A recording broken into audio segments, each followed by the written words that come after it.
नमस्कार, आप देख रहे हैं किसान इंडिया और मैं हूं आपके साथ पारुल यादव। मौसम विभाग ने देश भर में ठंड को लेकर बड़ा अलर्ट जारी किया है। खासकर उत्तर भारत में तापमान के तेजी से गिरने की चेतावनी जारी की गई है। इस बार देश में कड़ाके की ठंड को लेकर चेतावनी है। कहा जा रहा है कि उत्तरी राज्यों में बर्फीली हवाएं और कोहरा परेशानी बन सकता है।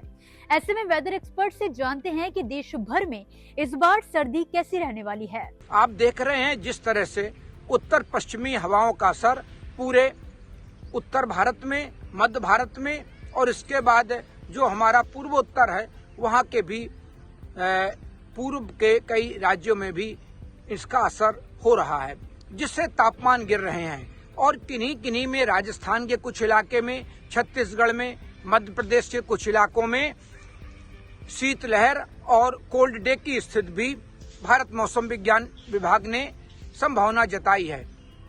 इस तरह से जब लगातार उत्तर पश्चिमी हवाओं की कंटिन्यूटी बनी रहती है तो तापमान गिरते हैं।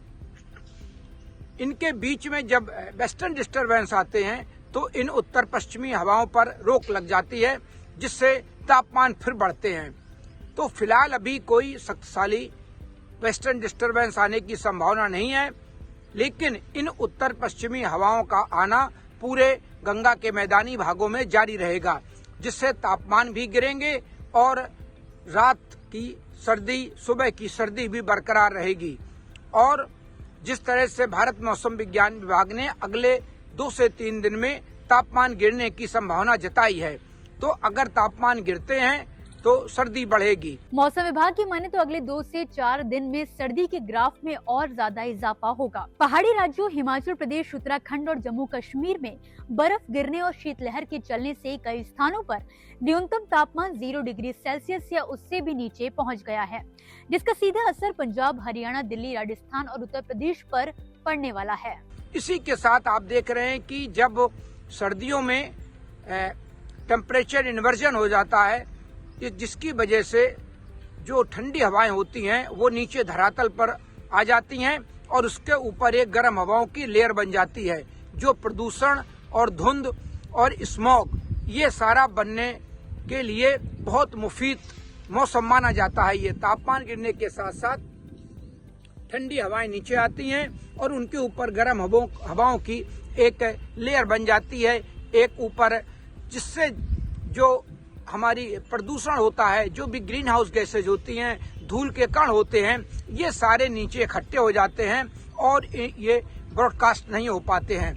लेकिन यही गर्मियों में, मई जून में, जब गर्मियों में ये हवा गर्म होकर ऊपर उठ जाती है और इसी के साथ सारा प्रदूषण पूरे हमारे ऊपर वातावरण में चला जाता है। लेकिन इस समय ये दिक्कत आती है, इसीलिए आप देखिए राष्ट्रीय राजधानी दिल्ली में कई जगह 300, 400, 450 तक AQI रिकॉर्ड किया जा रहा है।